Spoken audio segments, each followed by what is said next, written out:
Isang pinagpalang hapon po sa inyo pong lahat. Ngayon po, welcome po kayo dito sa ating Bible study, dito sa Rema Pills. Ayan po. Bago tayo mag-start sa ating pag-aaralan at sa may share ko po, ay hiniling ko po yung bawat isa na samahan po ako ngayon na manalangin po. Mag-pray po tayong lahat.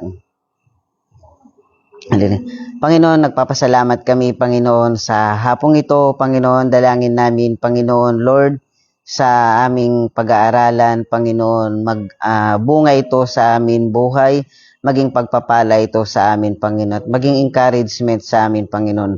Bukas na puso, bukas na isip ang patuloy mong ipagkaloob, Panginoon, at pusong mapagpakumbaba ang patuloy mong ipagkakaloob sa buhay ng bawat isa, Panginoon. Salamat o Diyos, maging katuwidan ito sa amin, maging pagpapala ito sa amin, Panginoon. Salamat, Panginoon, sa pangalan ng Panginoong Hesus. Amen, amen. Ayan. Magandang hapon pong muli. Nung Monday po kahapon, may itinuro po sa atin yung ating mga pastor. At itutuloy po natin at meron din po akong mai-share po sa inyo at alam ko po na sa mga na-share po sa atin mula nung Monday at kahapon na po tayo, na-encourage po tayo. Amen po. Ngayon po, ang topic ko po ngayon na na-assign po sa akin ay yung ayaw ng Diyos ng taong mayabang. Ayan. Kung may Bible po kayo, dito po sa Proverbs chapter 12 verse 23.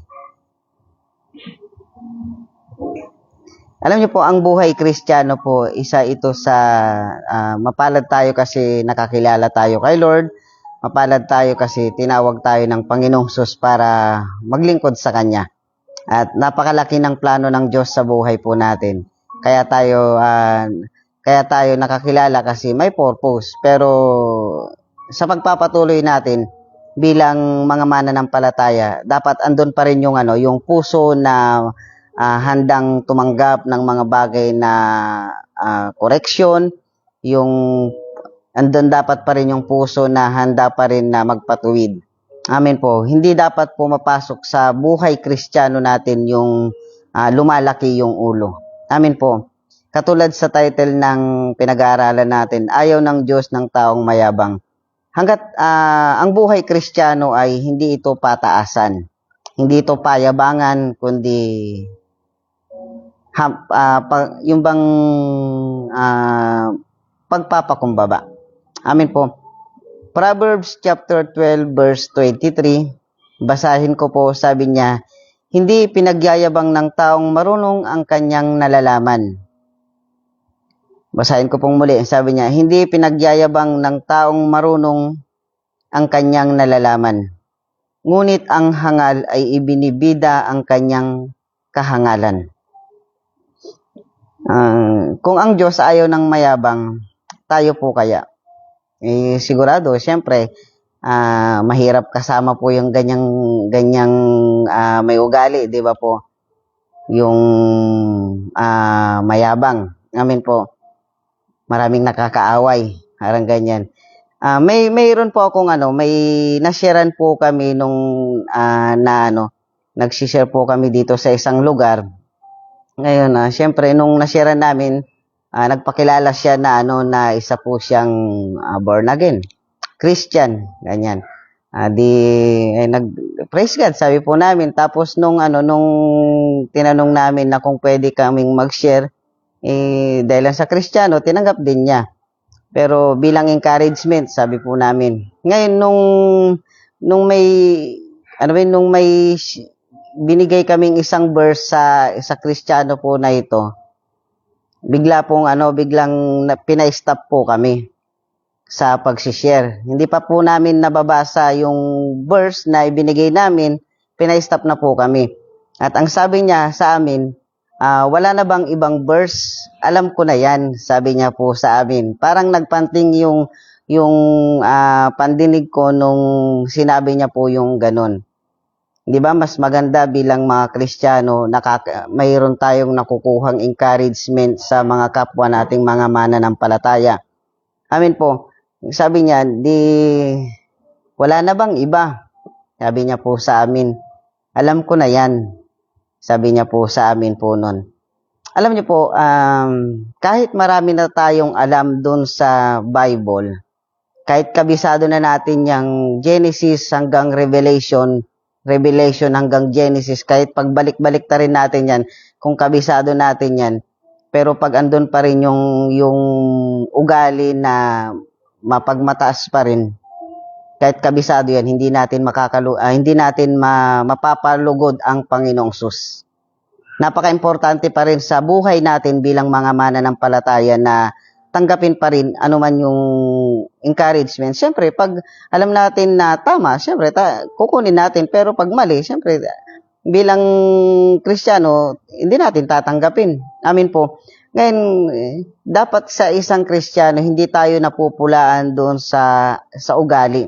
Hindi man tayo magiging perpekto. Totoo naman po yan. Pero dapat bilang Kristiyano, na nabago yung ugali natin sa bagay po na yan. Dapat, yung wala na sa atin yan. Dapat ang isang Kristiyano hindi mayabang. Amin po. Hindi mapagmataas. Dapat ang isang Kristiyano humble lang. Ulitin ko po yung sabi ko po kanina, kahit napakarami nating alam sa Bible, kung andun yung kayabangan sa buhay po natin, kahit Kristiyano yan, kung Kristiyano yan, hindi natin mapapalugod ang Panginoong Sus. Hindi naman niya titignan yung kung madami tayong alam doon sa Bible, titignan niya pa rin itong puso natin. Amin po. Paano nating tanggapin yung isang bagay? Paano natin tatanggapin yung Word of God kahit alam na natin? Dapat tinatanggap pa rin natin. Huwag sana pumasok sa isipan natin or huwag dapat sana na maisip natin yung, ay alam ko na yan. Huwag dapat ganun. Ay ilang beses ko nang nabasa yan. Ay yung alam ko na yan, paulit-ulit ko nang napapakinggan yan. Kabisado ko na nga yan. Amin po, huwag dapat pumasok sa isipan natin, sa buhay natin yung ganong bagay. Kahit alam na natin, kahit ilang beses na nating napakinggan, kahit ilang beses na natin narinig, dapat tinatanggap pa rin natin. Kasi bakit? May revelation pa rin. Amin po. Dapat, kumbaga, yung bang marunong pa rin tayo na kuhanin yung mga salita ng Diyos na sinasabi pa rin sa atin. Lalong-lalo na dito sa simbahan po natin. Actually, wala namang mapagmataas dito, amin po, humble lang. Tinuturuan tayo dito ng ating mga pastor na magpakumbaba lang. Naalala ko lagi yung turo ng ating kapastoran every training na yung bang dapat maging malambot lang yung puso natin. Paano pag dumating yung time na sinabihan tayo ng ating pastor? Paano pag dumating yung time na, kunyari, sa isang field, yung nakasama mo ay bata, tapos siya pa ang leader, mas matanda ka sa kanya, ganyan, dapat handa mo pa rin pakinggan. Amin po. Hindi tayo tinuturuan dito na yung bang lumaban, hindi tayo tinuturuan dito na maging matagas ang puso, tinuturuan tayo dito kung paano tayo sumunod. Kasi yung mga itinuturo, yan yung mapapakinabangan din natin yan pagdating ng time. Kasi kung ngayon pa lang ay andun yung ugali natin na mapagmataas, mayabang, darating ang time, aanihin natin yung mga bagay na ginagawa po natin. Hindi natin matatakasan yan. Kumbaga, yung aanihin po natin yan. Amin po, kahit sinabi natin, yung hiningi naman na natin ng tawad, ganyan. Pero aanihin natin kung ano yung ginawa po natin. Amin po. Ulitin ko, dapat hinahangaan tayo doon sa ugali. Di ba minsan pag may mga nakakausap tayo, dapat sa pakikipag-usap natin sa mga tao, hindi lang naman believers yung nakakausap natin eh. May mga unbeliever pa din eh. dapat makita pa rin nila na, ay, Kristiyano to. Ay, gusto ko ito. Kasi nakikita nila yung kababaang loob. Hindi yung, ayoko yan, ayokong tularin yan. Ayokong maging Kristiyano kasi mayabang yung nakakausap kong Kristiyano. Dapat hindi ganun. Amin po, kundi gusto kong maging Kristiyano kasi bakit? Ay, nakikita ko doon sa ugali ng isang tao. Amin po, ulitin ko po, dapat every time na nakikipag-usap tayo doon sa, lalong-lalo na doon sa unbeliever, kasi ang tinitignan nila, yung ugali, tinitignan nila tayo, ang makita nila, ay gusto kong maging Kristiyano kasi nakita ko doon sa isang Kristiyanong nakausap ko kasi humble. Hindi yung pag nakikipag-usap tayo, alam niyo yung parang may bagyo, signal number 10, kung magsalita, ay, ang hangin, parang ganyan, ang lakas ng electric fan, pag nagsalita, puros ako. Ganyan, ako ang nasisi, ganyan. Hindi ako yung dahilan diyan, dahilan sa dahilan sa kanya. Ay dahilan kumbaga yung ako naging Kristiyano 'yan. Dahilan ako kumbaga nagpapatuloy 'yan. Dapat hindi. Sa grace ni Lord, ginagamit tayo ni Lord, pero hindi yung for always na ako. Wag. Ibaba natin yung sarili kasi hindi malulugod si Lord. Amin po. Kasi alam nyo, wala naman tayong may pagmamalaki sa buhay. Wala naman tayong may pagmamayabang eh. Kung ano man yung narating natin sa buhay ngayon, hindi dahilan sa atin, kundi dahilan sa grace ni Lord. Nakamit natin yan dahilan kay Lord.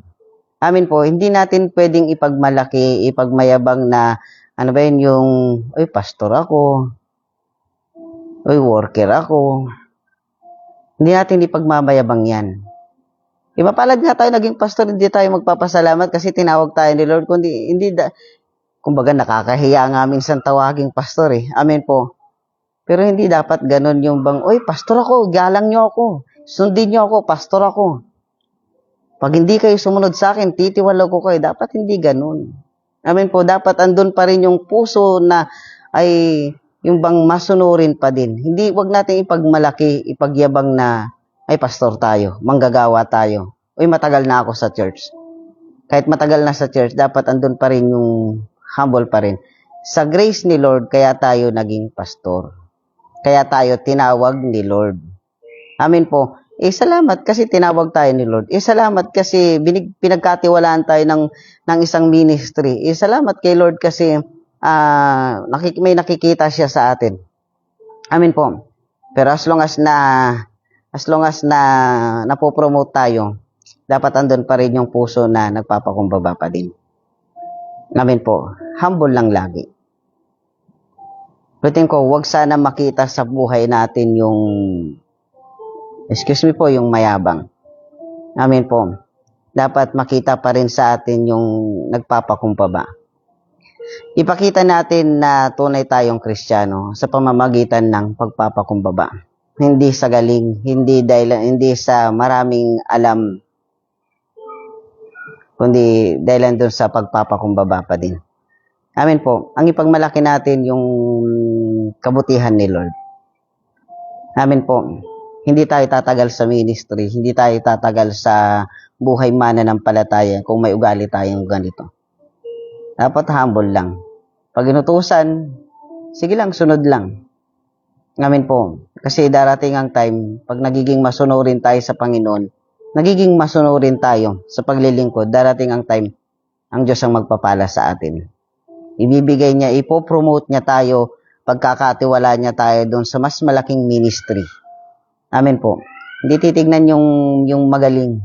Kasi kung magaling lang, wala tayo dito. Amen po. Kundi gumagaling lang tayo dahil sa grace ni Lord. Naalala ko, unang pag-worker ko, talagang kulelat, parang ganyan. Alam niyo yun yung hindi madaming alam, parang ganyan. Pero sa grace ni Lord, sa pagpapatuloy, dumadami na rin. Pero sa grace ni Lord. Amen po. Kaya hindi natin ipagmamalaki kung ano man yung narating natin, pagmamalaki natin kasi sinamahan tayo ni Lord. Kaya tayo andito. At dahilan sa Kanya, hindi sa atin. Amen po.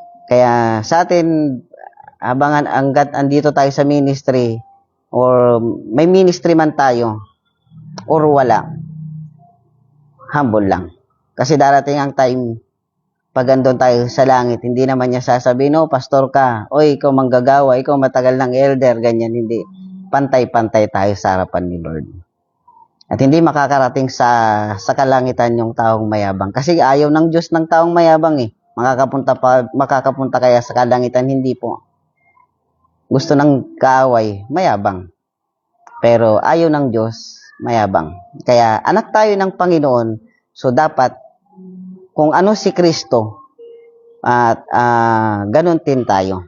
Amin po. Kaya ulitin ko po, ang ipagmalaki natin ay yung kabutihan ni Lord. Amin po. Yung kung gaano siya kadakila, yun ang ipagmalaki natin at yun ang sabihin natin sa mga tao. Amin po. Yun lamang po yung may share ko po sa inyo pong lahat at pagpalain po tayo ng Panginoong Sus. Close po natin sa panalangin. Nagpapasalamat kami, Panginoon, sa hapong ito. Salamat, Panginoon, sa paalala mo sa amin.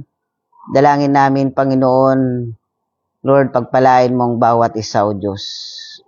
Wala kaming ibang maparangalan, kundi ikaw lamang, Panginoon. Lord, yung puso, Panginoon, na mapagpakumbaba ang patuloy mong ipagkaloob sa amin, Panginoon. Yung handa kaming sumunod, Panginoon, anuman inuutos, Panginoon. Salamat, O Diyos. Tulungan mo kami, Panginoon, sa mga bagay na kahinaan namin, Panginoon. Pagpalain mo ang gawain mong ito, pagpalain mo ang simbahan namin, Panginoon. Sa lahat ng kapurihan, pasasalamat at pagsamba sa pangalan ng aming Panginoong Hesus. Amen, amen. And po, maraming salamat po sa inyong lahat. Pagpalain po tayo ng Panginoon. Mag-iingat po tayo.